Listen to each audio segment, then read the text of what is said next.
Marketing is a podcast for business owners and leaders, produced by my dad, Steve Davis, and his colleague at Talked About Marketing, David Olney, in which they explore marketing through the lens of their own 4 Ps: person, principles, problems, and perspicacity. Yes, you heard that correctly. Apart from their love of words, they really love helping people. So they hope this podcast will become a trusted companion on your journey in business. We're rolling. Do we want to make sure we sound okay? I already did that without you knowing. Oh, that's good. There I was trying not to talk when you were talking, just in case you was listening to sound samples. Yeah, that was frustrating me because I needed you to talk. You should have just said, dude. That was just frustrating, David. I know you're getting hangry. It's like a daily frustration. The daily frustration. There is a name for an episode. Let's call that episode Dealing with Daily Frustrations. Perfect answer.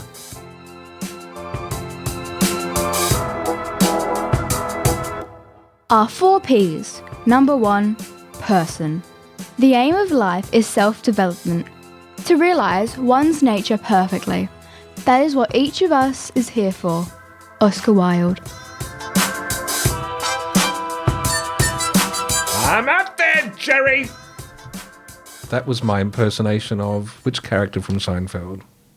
I don't know because I only ever watched about 3 episodes, but what's going through my head is Serenity Now, which I remember was George. Yes, this was Kramer.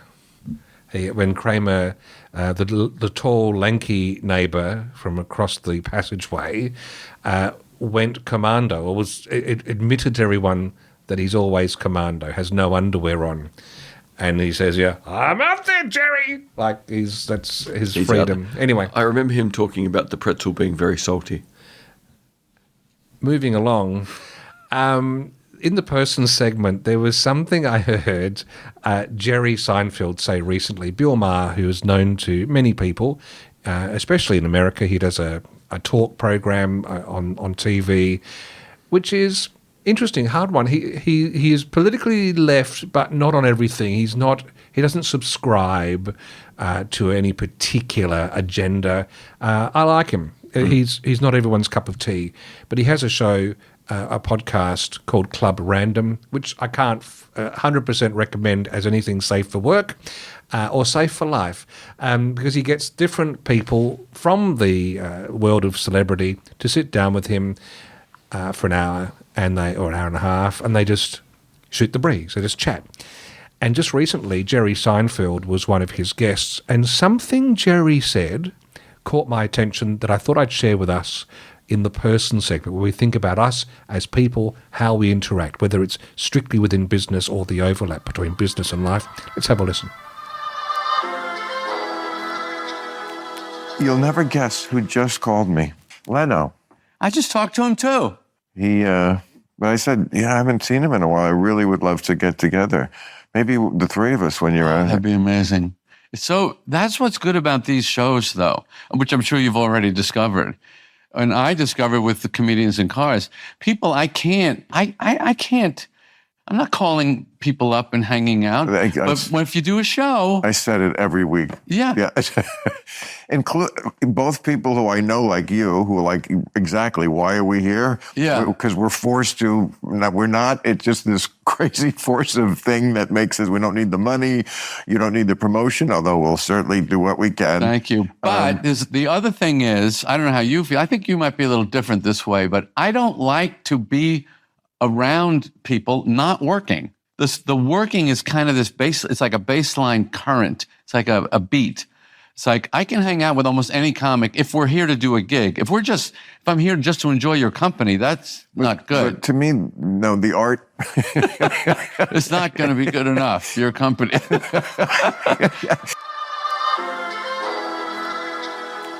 You probably understand why my ears pricked up when he said that, because here's a guy who said, Bill, I like you, but I wouldn't just come around to hang out. I'm here because we've got the formal structure of an interview, and that's how I've lived my life. The Adelaide show, into its almost finished 11 years. Actually, no, we just turned 11. I love getting together with people with some microphones and having a at least semi-structured interview-like conversation. It gives me energy. I love it. I learn enough. I learn a lot, and people behave differently. They listen more because they're going to have to answer. And I feel like it's a wonderful enterprise that humans can be involved in. So I'll just put a full stop in that for now before we turn this around, particularly from a small business or a business person's perspective. What's your reflection on this, David? First thing is, no wonder you liked the line, because one of the first things I ever remember you saying to me when we recorded a podcast a lot of years ago is, "Oh, I just love it when there's a microphone in front of me. I can keep talking." And you were kind of joking that it's about just liking the sound of your own voice. But I think you just gave a much better answer about really what is the driving factor. You thrive when there's some structure, some learning. You know you're going to engage with a person. You know it's been structured in a way that they are going to share things they know, so you can share things you know. Any kind of structure that means you get a meaningful dialogue is infinitely more rewarding for most humans and less nerve-wracking because they have an idea of how things are going to proceed. You just flipped that on the head, because I said I liked it because people fall in. They understand the protocol, and I was thinking about it being an obedient guest or participant. But you just raised the fact that there's also a sense of safety that comes from that, because they also know equally that if I'm in the host chair, I'm going to be abiding by a set of rules too. So it's a safe space to push the boundaries from.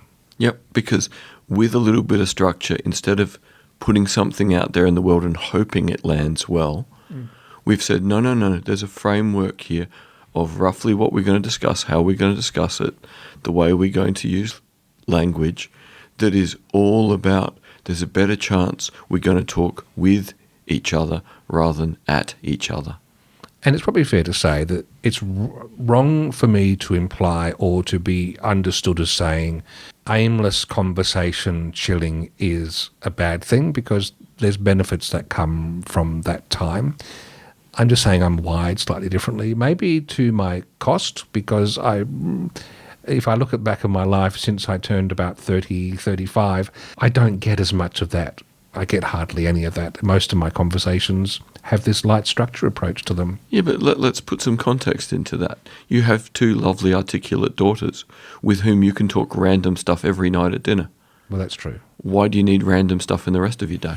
Yeah, well, good point. But if we expand that now from someone listening who's running a small business or they're in a business management leadership position, I think there's something to be gathered here from just this awareness of even the lightest structure giving some sort of purpose to a conversation. When we were talking earlier about this, David, you said something really poignant. You said about having a mindfulness about the purpose of a conversation would just make any interaction with a customer query better than it could have been. Because at the end of the day, if someone has contacted you, it's because they've got something that they are thinking about that they think you might be able to help with. And they don't necessarily know your products and services, but they do know that you seem like someone who might be able to help them achieve something. But it's up to you as the person providing products and services to help them start to talk about the disorganized things going on in their head. All they know is they want an outcome. They may have no clue how to get to that outcome. That's where you fit in as the expert at something. That they're almost on the verge of concluding, this person can help me. If you can do the right things in the first 10 minutes, there's a good chance they will let you help them and that will be beneficial for your business. That's the nice version. The cut to the chase version is no one really cares about your product, you were saying earlier, and I agree with this as it come up. What they really are seeking is security, success, or status. And that is a beautiful hook into our next segment, is it not? I think you did a lovely job. You did a great job of moving my random thought towards an answer that you can provide a way forward on. Let's do it then. Push go.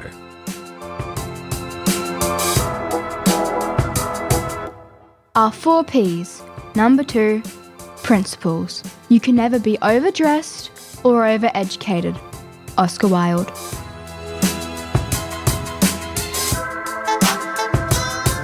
In the principles segment, I think it's fair to say that, David, you and I, we consume a lot of books.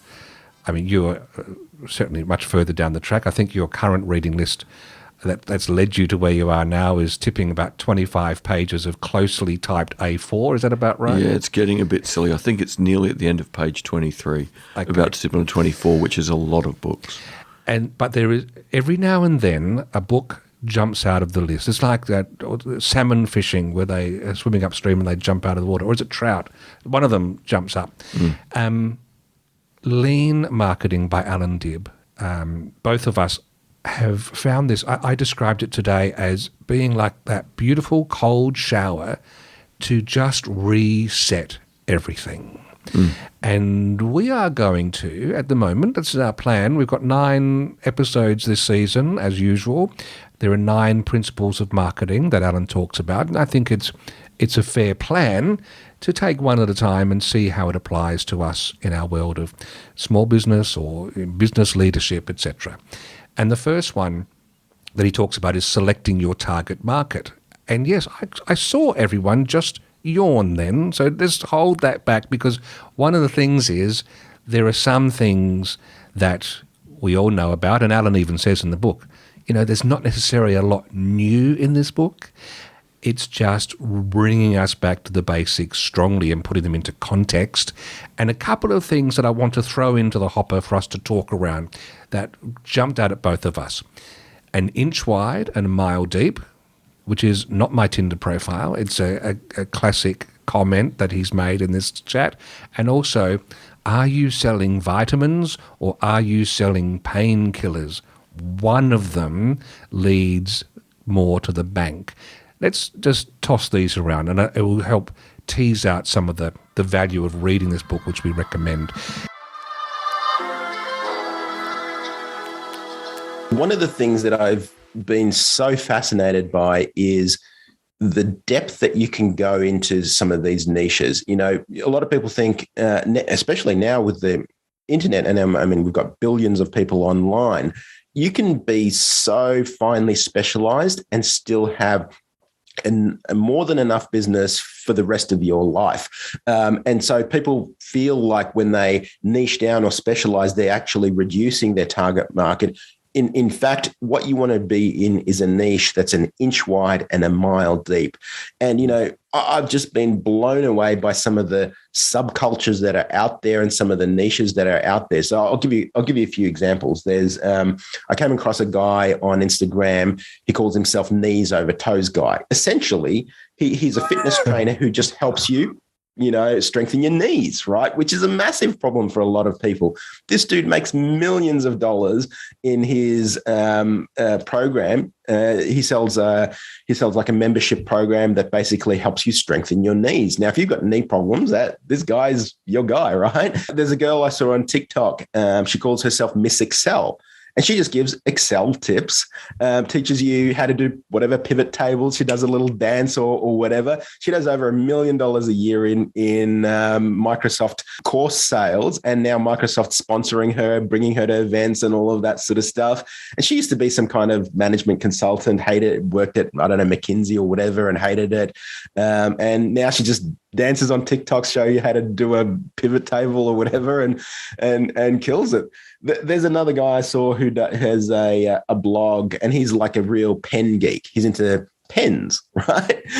He reviews the latest pens. There's a million different pens, and he has affiliate links. Again, he makes an incredible living from that. So it's highly likely, no matter how specialized or how geeky you are in a particular subculture, there's enough people out there that will pay you to do what you want, to pay you to do what you do, that you can make a really good living out of it. An inch wide and a mile deep. That is the ideal model of a target market for Allan. Is that fair to say? Absolutely. It's a good visualization because you can't even imagine, a hole an inch wide and a mile deep. But if you were that deep in the same spot, you would know everything about that tiny area. You would be an expert of everything under it, under everything under that it's about having an absolute depth of knowledge about what one specific group of people need and want. There'd be confidence that would come from that as well. You would hope that if you've dug that deep and you know a group so well that you don't have to think before you speak about how you would help those people, and that you would have got very good at asking questions, because how could you know so much without being open to going, hey, I think I understand this much about your needs and your wants, but what's different? What's unique? Tell me about why you're here today.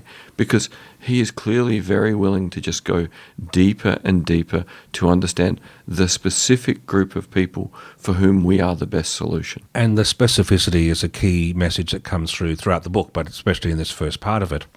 I like the throwaway line he uses, which is talking to people, oh yeah, I know my target market. And he says, who are they? And they might say women 30 to 40.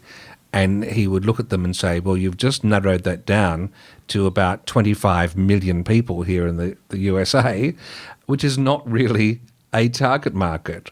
It's too broad. The inch-wide aspect means we're very confident that we understand what makes them tick, what they care about, which leads us into that other lovely turn of phrase, vitamins and painkillers.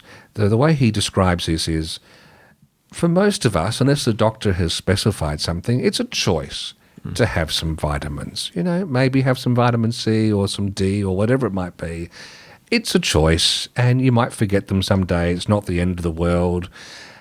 But a painkiller, when you've got a headache, you will crawl over cut glass to get to that packet of Panadol or Nurofen or whatever it might be to make the pain go away. And this is the cold shower effect here. This is that reminder that if we're going out to market with these lovely messages, it's only when we hone in on naming that pain and offering our painkiller to those people dwelling in our inch-wide target market that we have the maximum power that marketing can bring. I would agree. I'm also going to jump back to the whole idea of general just quickly. For some of our clients, they're going to say, but I wouldn't mind if I got any of those 25 million women between those age groups to come and buy my product. And that's definitely true. There's times where any of 25 million people in the US might buy your product. But if you can make a product that's relevant to 25 million people, how many other companies are making products that are equally generally relevant to those 25 million women? How much price competition are you up for? How much ease of availability are you up for? You are putting yourself in a shark tank where at the very least other sharks are going to bite you. So what's the gain of being in that tank unless you've got an incredible level of economy of scale? You don't want to be in that market unless you are already quite powerful and big. And just one other bit of nuance there is, yes, that's a good clarification of that. The other thing I normally do and have done in my marketing workshops for ages when we talk about this is nothing to do with target market segmentation is about turning people away from the door necessarily. So if many of those 25 million wanted to still buy, welcome aboard. What I'm talking about here specifically is if I'm going to put my last dollar coin down on the ground to cover some sort of marketing push, it goes to nothing across all of those people, but it might have a chance of some impact to attract people who are looking for our headache tablet. And this then comes to the thing of specificity, which is a terrible word to say after 2 coffees. Yes. Because the jitter from the caffeine starts making more C's in specificity than there really are. But this is a great point that Allan makes. If you go into a pharmacy and you look at the rack of different pain pills, some will be for headache, some will be for backache, some will be for this, some will be for that. They've all got very simple, targeted words for when you are in pain and your focus is narrow.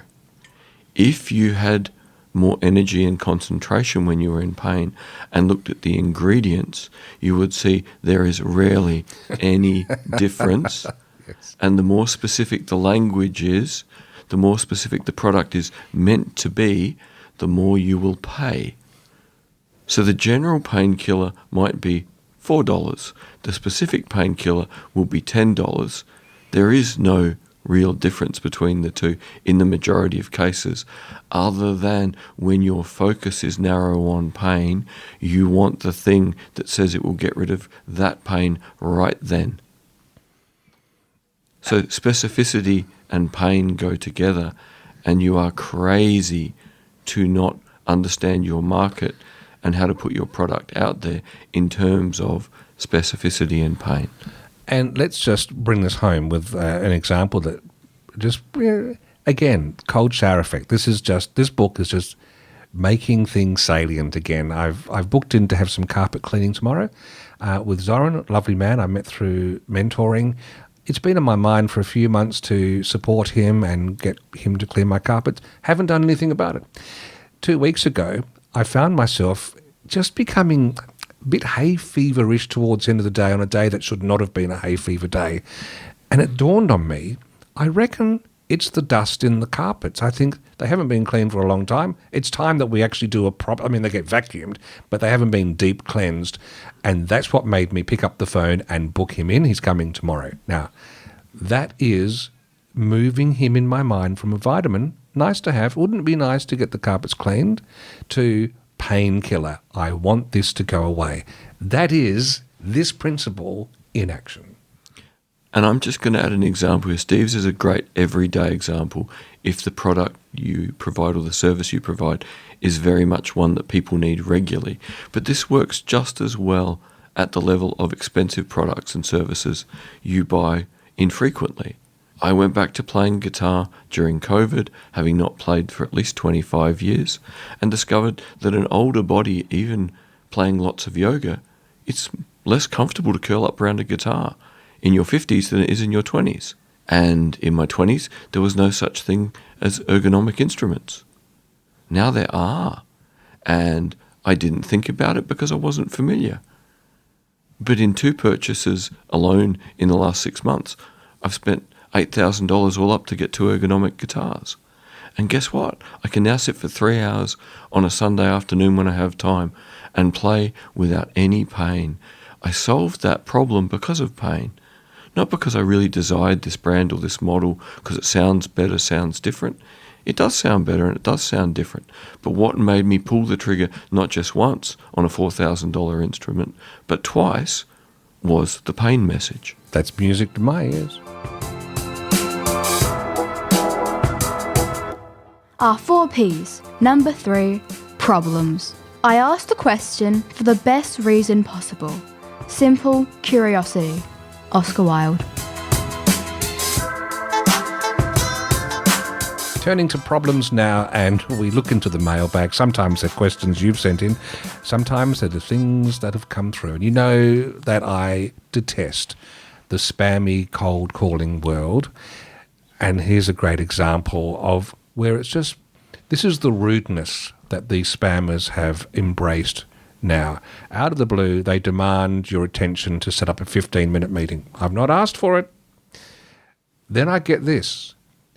I'm reading directly from an email sent to me by Lucas Lankajiga from Sandbox Motion, and he says, "Now is the time for you to block me. You've received 3 emails and you've still not replied." This guy is not taking the hint. You must think that I suck at my job. Correct. They do say, David, that often in sales, get people to nod and agree with you. This is not using not that the way optimally. it's meant No. to be used. If I can't even get you to reply, how should I be able to generate leads for your business? The truth is, we send out 6,000 emails every day. That's 180,000 plus a month. And we only need a fraction of those to turn into actual clients for it to be worth it for both you and us. Well, that's repulsive. It's simply a numbers game, he says. Can I send over more information on how we do the same for you? Remember, we work on a strict no cure, no pay basis. David, did that warm the cockles of your heart? Oh, it's so spectacularly bad and frustrating that we still have horrendous outbound marketing like this in 2024, and that the only sentence that might have made me care the final sentence about you don't pay unless you get results was at the end.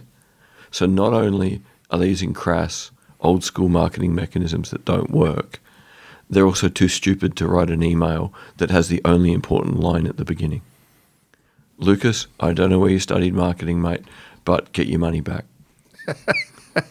I thought you were about to do a Donald Trump on us and say, Lucas, you're fired. I'm just going to quickly ask ChatGPT, can you assess the likely efficacy of this cold call email? And now I'm going to paste that in. Let's have a look and see what ChatGPT says. Strengths, it has an attention-grabbing subject line. Now's the time for you to block me. Direct approach, it cuts to the chase. Transparency, the honesty in admitting the email is part of a large-scale campaign could resonate with some people. No cure, no pay, that could be compelling. Weaknesses, negative tone, it begins with a negative assumption, you must think I suck. Guilt tripping, the tone implies the recipient's at fault.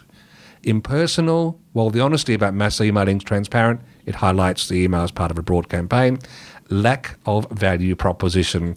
It focuses heavily on the sender's challenge, not on yours. Yep. Risk of being ignored. The tone and approach might make some recipients feel uncomfortable or disrespected, or use as an example in their marketing podcast.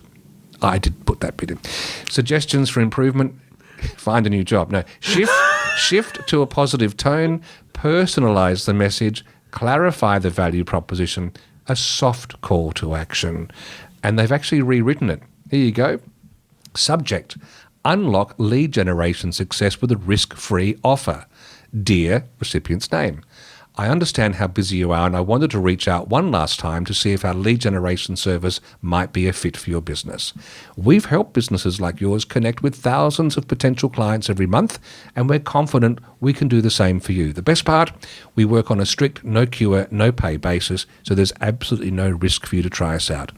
Could I send you more information on how we could support your growth? Looking forward to your thoughts. I find that fascinating that its rewrite of the email is still the wrong way around. So it's interesting that because it's coming from a large language model, yes, and it's learning from how badly most marketing emails are written, that it's still writing them as badly as Lucas. The tone's better, yes, but the why would I care factor of bottom line up front just isn't happening. I think at the end of the day, it's just the wrong game to be in. These are people peddling a really old-fashioned method of brute force, interruption, marketing, pure numbers game, and they lose any credibility with me in the first instance. And secondly, I wouldn't want my business associated with operators like these. We're recording this in the middle of August 2024, and in less than a month, all of us on Apple devices are going to get access to Apple AI that is going to learn by reading our emails what we think of things, who we respond to, what we ignore, and it supposedly from day one is going to be sorting our email, and this email is going to immediately go in the why would I ever show it to Steve bundle. So this form of marketing is about to get hit with AI going, oh, even I could do better than this. Yuck. Let's grab a snack, sit down together and watch the entertainment.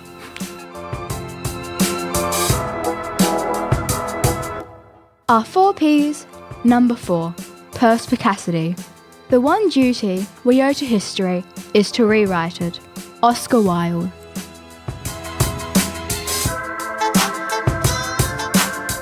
As I alluded to, let's sit down, let's get a snack, let's watch some entertainment using our stable tables, David, because in the Perspicacity segment, we want to look at the old ads that used to run, and the whole idea of the old stable table to see how relevant they would be today. Now, in case there is a YouTube video of a 1993 ad for stable tables, which you can see on the show notes on our website.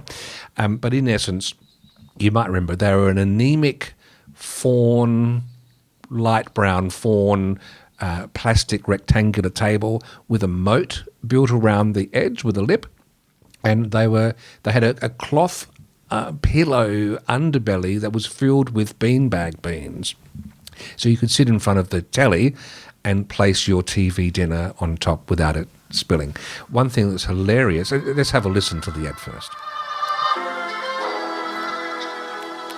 It's a breakfast table, a card table, a sewing table, a pool table, a dining table, a vegetable, a maths table, a kitchen table.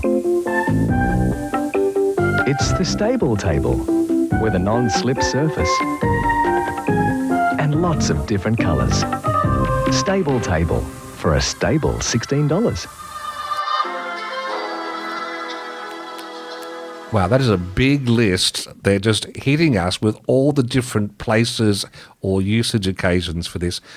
The non-stick top, though, we've still got 2 of these in our household, exactly like in the ad, and it's got that lovely tall glass. They tilt it and it does not move. That is false. That is misleading advertising. That would be over your lap in a jiffy. Yep, and it would very much make you believe the only benefit of the stable table is the hot or cold beverage lands on the expensive couch rather than on you. Yes. So, stable tables. I had a quick look online. It doesn't look like you're able to buy these stable tables anymore. All the ones that are around, they've got a soft, spongy bottom, but they have a bamboo top. And so I guess that's just the modern way, although no moat, which is interesting, which means that food can... Everything just rolls off the edge. Yes. It's weird. It looks shinier. It's like you're on a bowling alley top, which doesn't quite make sense. Have they had their day? I mean, there's probably still a usage occasion for them. Maybe not a place to play cards. I mean, Again, now you're going to want to put your laptop on it, so you really need a charging port, a cup holder, an LED light, probably a trackpad for controlling all your devices. Like, I'm sure we could make the smart stable table, but I think as the stable table is, the ad suggested that people needed to solve insomnia, not a household need. Yes. And one thing also, if you've been hearing a little noise for the last 5 minutes, it's David playing with the bottom of his microphone. I'm so bad. Sorry. So, David, I need a stable table for the bottom of your microphone. No, I just need to take my hands away. Bad, David. But we're leaving that in because I am starving and we need to go and have some lunch together. And I think we've made some good points. The stable table, those ads we would just laugh at, I think, today. They're pretty vanilla. They're just annoying. They're a list of features, well, sort of dressed up as benefits. And has the world moved on? Maybe not. Maybe there are still people who love watching by the TV. I know so much now that it's just bad for everybody to watch TV while eating food. You should, like we do now, which is good, we stop. We actually go, the TV turns off, we sit around the table. We eat that way. That's a much healthier way to be. I know it's not always possible, and I'm probably sounding up myself in saying that. It's aspirational, and we need to do aspirational things. I just like paying attention to the food and the people with me. Admittedly, sometimes they're just swapping it out for another small screen, and I'm just sitting there making dad jokes. But at least it's on a proper table and not a little stable table. But if you're sick, they're useful. It makes you wonder, now that you can't buy them anymore, were they just full of toxic materials, David? If they were the beads that go into bean bags, I imagine those little beads probably last 10 million years. Yeah, well, we still have service out of ours when it's used occasionally, but you're right, it is only when someone's sick and they just sort of plant it in the big lounge chair. So our verdict is, could you actually run those ads today and get some sales from them? I think not, because the ad is too long, too repetitive, not really very creative. The product speaks for itself. The ad should have been 5 seconds. The only thing that I could think of is, now that we have Netflix having people glued to binge, it's just a way to stay binging longer without having to move. But it's such a negative for all of society. Yeah. Get up. In fact, one thing I will just say finally, Amazon Prime, we get that because we're a Prime member, and they've inserted ads now. Without anyone being asked, they've started randomly putting 1 or 2 ads in together, caused an outcry. It made me cancel my Paramount Plus add-on because I didn't want to support them, because we're kind of paying for this already and they're inserting ads. But what I'm loving about it, it's reminded me of the beauty of interruption TV, because it gives me a great chance. I turn the TV off more often than ever because of this interruption. So it's backfiring on them, I think. It's actually forcing me to get up and move. Giving you a reason to go, do I really need to sit in front of the screen? No. Yeah, which helps me deal with my daily frustrations. Next episode starts in 3 seconds. Thank you for listening to Talking About Marketing. If you enjoyed it, please leave a rating or a review in your favourite podcast app. And if you found it helpful, please share it with others. Steve and David always welcome your comments and questions, so send them to podcast@talkedaboutmarketing.com. And finally, the last word to Oscar Wilde. There's only one thing worse than being talked about, and that's not being talked about.